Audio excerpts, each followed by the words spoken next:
grupo de médicos españoles ofrece cirugías de hernia totalmente gratuitas en el Hospital Regional de Luque.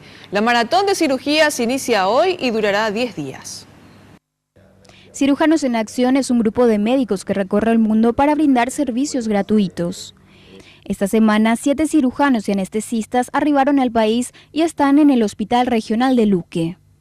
Ellos hacen un servicio a nivel mundial y se acercan a nuestro país, en este caso a nuestro hospital, el Hospital General de Luque, a hacer una maratón de cirugías de pared abdominal, específicamente hernias y eventraciones.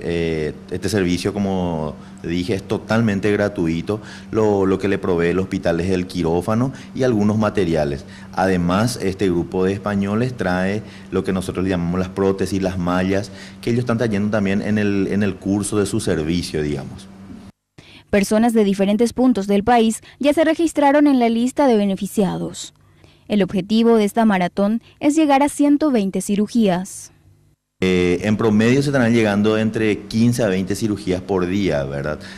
Así que probablemente al terminar esta semana o 10 días que tenemos de cirugía, probablemente podamos pasar fácilmente las 100 cirugías de pared abdominal. Quienes quieran acceder a estas intervenciones pueden acercarse hasta la Dirección General del Hospital o llamar al 0991 690 527.